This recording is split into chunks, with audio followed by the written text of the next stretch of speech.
For almost 8 years, I've played Smash Ultimate. It was the best of times, it was the worst of times. Times are pretty good, times are pretty bad, pretty mediocre times even. 6 months ago, a friend of mine asked if I wanted something new and fresh and then sent me a totally legitimate copy of Street Fighter 3rd Strike on PC with online play, and after a single match, I was hooked.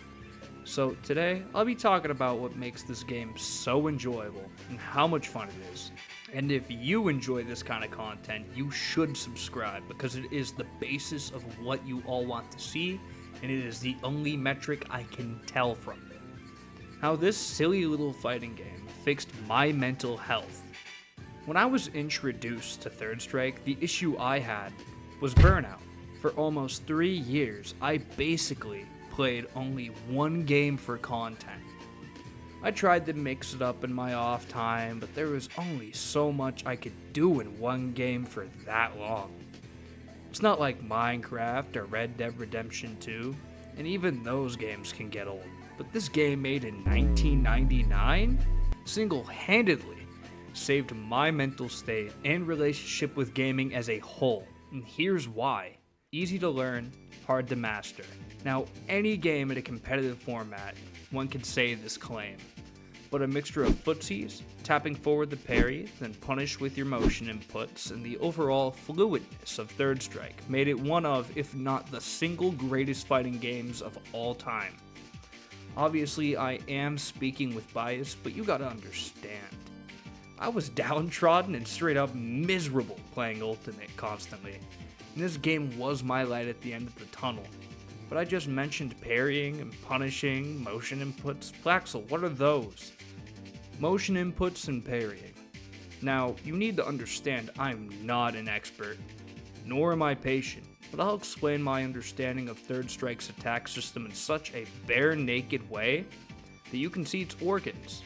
Each character comes with light kicks, medium kicks, and heavy kicks, with the corresponding light punches, medium punches, and heavy punches. Lights are the quickest and typically can be linked together. Mediums are a little slower and stronger, typically for a combo ending. Heavies are the slowest and the strongest. There's a ton to unpack there that even I don't know about, so if you're into that sort of thing, I'd look more onto tutorials on YouTube like this. Also, the Super Combo Wiki was where I found a lot of this stuff. Shoutouts to Big Yellow. They do some of my favorite videos regarding all fighting games, especially Third Strike, so go check them out. Now, let's get the motion inputs. They're pretty straightforward on paper, but in practice, they're definitely an acquired taste. Everyone is familiar with the Dragon Punch input, also known as Shoryuken. It is when you press forward, down, down forward, followed by a punch. This game has a pretty run-of-the-mill roster. We have all the typical types here, is what I would say if they didn't absolutely cook with this roster and their movesets. I mean, these three guys right here.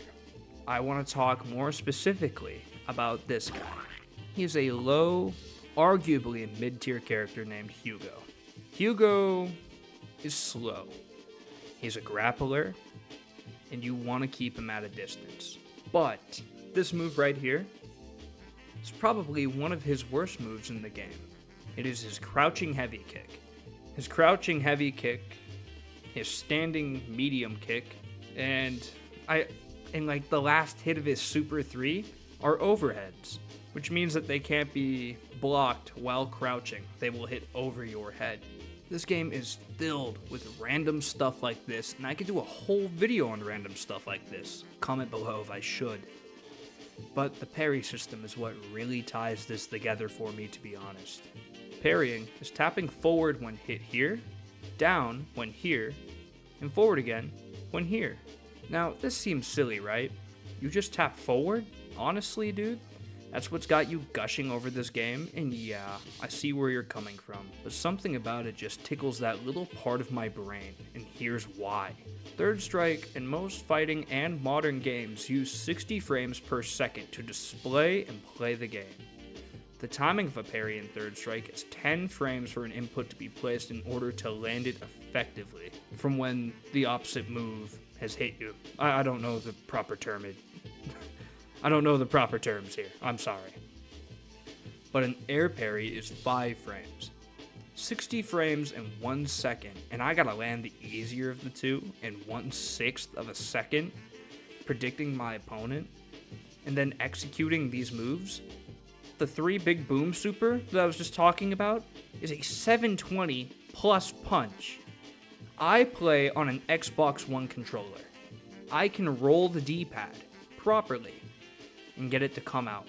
Most people play on these things called fight boards, where they gotta hit buttons simultaneously. That's a lot, which is why they're not that played as often, and that's why Street Fighter 6 has its modern controls to make things a little easier for people coming in. It starts off difficult, but when you're consistently doing it against your opponent, there's nothing better than that. But we all start somewhere, and that's not where most people start. We start here, losing and learning from it. Now, losing doesn't always feel good. Hell, I lost a game of Ultimate so bad last year that I took my controller to my desk once, and it looks like I chomped a comically large bite out of it. But losing in Third Strike, especially on fightcade against a good opponent in a call or a good random, you have just enough time to think about what you did wrong, how you could do better. And its netcode isn't made from tinfoil, dreams, and loose string. When I lose, it's entirely my fault. And there is a big difference in tiers for characters in this game. There's always consistent counterplays due to how well this game was made and how long it's been around. Leading into our next point of the community and the FGC as an outsider looking in. So, as stated before, I play Super Smash Bros. Ultimate for the Nintendo Switch, and I do not consider the Smash community a part of the FGC, but rather a tiny subsection of it at best. But between the competitive and the content communities for Ultimate, I choose content all day, baby, for many reasons that could be a video on its own, but stepping into the door of Third Strike as a longtime spectator and dabbler in other traditional fighting games, it has a massive community of people actively trying to optimize it, practice, just play with the homies. I've even seen skits on YouTube Shorts. It is genuinely insane that any game, let alone a fighting game, still garners an audience dedicated in the tens of thousands for both tournaments and content, which is a direct display of how much love was put into making it. Let's get to something I'm even less qualified to talk about: the sound design and the soundtrack. Now, I'm a sucker for a good soundtrack. Hands down, my favorite part of any media is how music is used in it, and Third Strike does not disappoint. Composed by Hideki Okugawa, he used elements of house, drum and bass, hints of techno and jazz. He combined it all together for different tracks to show a true zest for the series that's hard to replicate even to this day. Like, have you heard the character select screen music?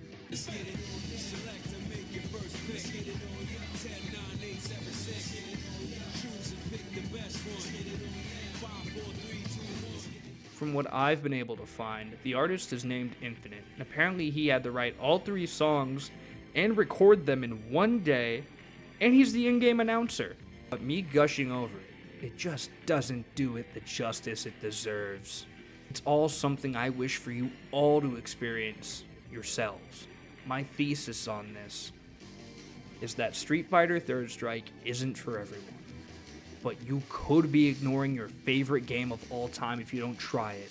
So you should play it at least once if you enjoy fluid gameplay, an awesome welcoming community, the golden age of Capcom fighting games, and its scrum-diddly-umptious soundtrack.